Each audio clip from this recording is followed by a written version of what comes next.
We finally sat down and started to make our own Fire Emblem-inspired game. ROM hacks have always been such a large part of the Fire Emblem community, with us as fans and commentators always critiquing each game and how we could do it better. So we finally said we'd do it ourselves. I'll be talking more about the game in a second, but me and the team would absolutely love if you guys would give it a shot. I'll leave a link in the description below for all of you to download it and take a look at our thread on Fire Emblem Universe to check out more details about the game. I will also personally be stalking the comments section and replying to everyone's opinions on how we did. It's our first rodeo, so we are a very small team, so any feedback you can give us would be super helpful because we definitely have our limitations. Speaking of limitations, if anyone would be interested in joining our project to help us keep building this game, definitely give me a comment below or follow me on Twitter and we can get you connected with our team over on Discord.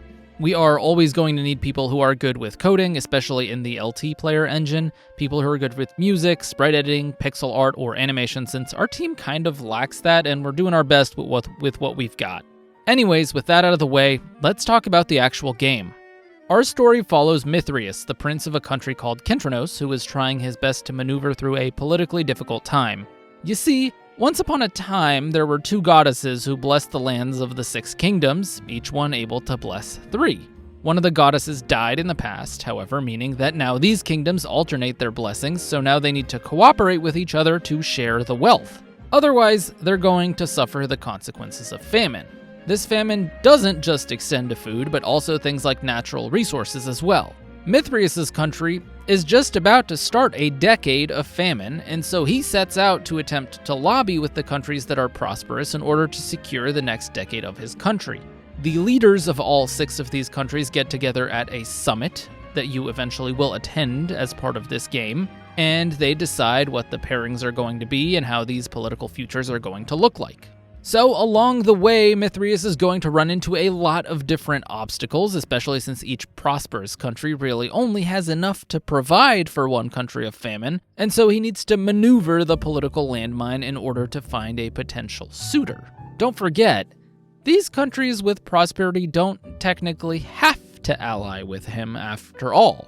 Of course, it can't be that simple either. There's going to be random pirates, groups of assassins, and of course magic, curses, and some deep-cut lore to get to the bottom of, because otherwise it would just be boring. Call us crazy, but this project is going to be pretty ambitious. We are going for 3 different routes, depending on what kind of choices you make at the time of the route split. You'll be able to pick freely, but you might need to make sure that you unlock the route that you want properly through your actions in the game. And don't worry, we're not going to do that thing where you need to replay the entire first 2/3 of the game to get to the split to go down a different route. We are going to respect your time, and as long as you've actually unlocked the route, you'll be able to restart right before the split and just go down another one with the same group of characters that you've already trained up. Worried about unlocking a route? Well, we make it pretty crystal clear during the story as to what the objectives are to unlock some of the gaiden chapters, so just make sure you keep an eye on that. Our writer has poured her heart and soul into this one, so you definitely don't want to forego the narrative, and you absolutely will be rewarded for it. Having said that, I know a lot of people don't care about story and just want to experience some strategy RPG gameplay, so don't worry. If that's all you want, feel free to skip as much as you want, and while you may not unlock the route that you actually want, we've at least focused on making the gameplay as engaging as possible, and I'll talk about it now.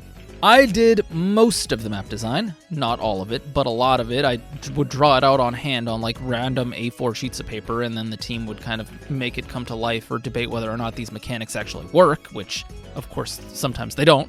And I'm not an expert, but I've played a lot of Fire Emblem, and so we did our best to make sure the maps were fun, fair, but also have pressure to really make sure you strategize properly and have to play well. There will be pressure, but at the same time, there's definitely more than one way to tackle a map, so feel free to go wild and experiment and see how you can go about different things. And of course, definitely let me know if the map design's actually good or if it's actually terrible and I need to go back to the drawing board and learn how to make maps again.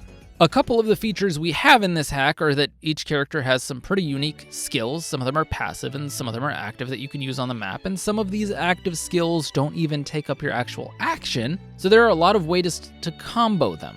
So I'll give you a little example. The main character Mithrius is a perfect example of what this is. He lacks in physical strength, but he makes up for it in action and movement economy. So, Mithrius has 2 unique skills. Dash attack, which lets you execute a weak damaging move from one side of the enemy and come out on the other side, as long as there's nothing impeding your movement or another enemy on that side. This can then be directly chained into his other skill, Getaway, which pushes the enemy 1 tile away from you and lets Mithrius move an extra space in any one of the other directions. So, in a single turn, theoretically, you could go your full 5 move, dash attack through an enemy for an extra 2, and then get away for another 1, making sure Mithrius' full movement range is an effective 8 movement. You can also use the dash attack getaway combo to chip away at an enemy and then dash attack away from them and make space for another ally of yours to come in and finish them off. He might not do the most damage, but he sure can position himself and maneuver around enemies pretty nicely. And he also has pass to make it even easier for you to decide where you want to do this from. So yeah. Another developer favorite is the thief unit you get in Chapter 1, Ryosuke. He's your thief and also one of the examples of excellent movement economy and action economy. Classically, thieves are usually just used for stealing, opening doors, unlocking chests, and by the mid to late game they end up falling pretty far behind. We wanted to fix that, so stealing, opening doors, and unlocking chests no longer end your turn and use up your full action. We also gave him a unique skill called Wind Swap, which lets him switch spaces with enemies from a distance. And the best part is, you can steal, loot a chest, unlock a door, Wind Swap, and attack all in one turn. Again, he's not the hardest hitting unit, but with this much needed action economy, does he really need to be?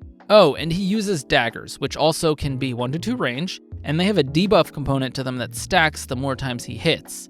And he will hit more than once because he's pretty fast.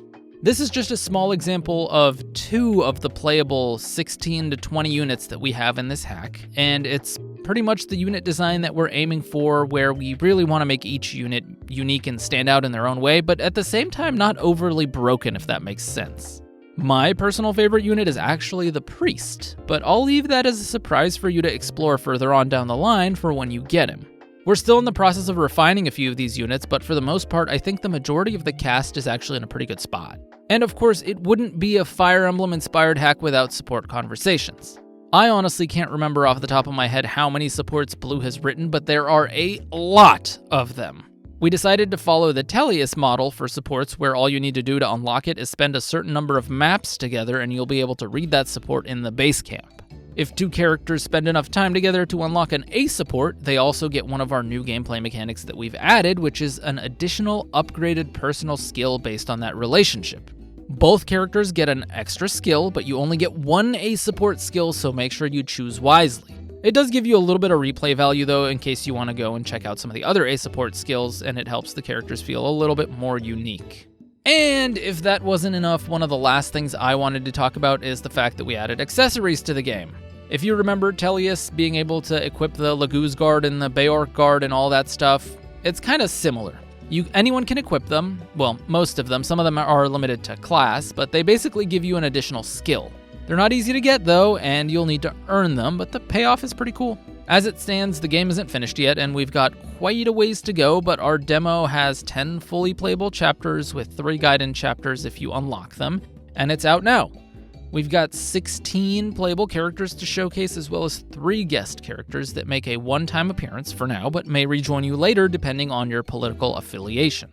There's a lot more I could keep talking about in regards to this hack, but if you want a more in-depth conversation, you should definitely check out the video we did for Fire Emblem E3, which is the yearly showcase of all the wonderful community hacks that are currently being developed. Blue and I talked in depth about the plans for a project while I played through one of our chapters blind for the first time. I'll leave a link in the description to that, as well as the thread about our game with the download link for you all to try. So get out there, play it, and definitely make sure you report back about what you think of it. Other than that, I just want to give a special shout out to our team. Thanks to Blue, Roltaire, Nin, Morph, and Rosaline for making this project great, and I look forward to continuing to work on it with all of you. Having said all of that, I'll let you guys all go explore this wonderful game we made, and I'll see you all in another video very soon. Peace.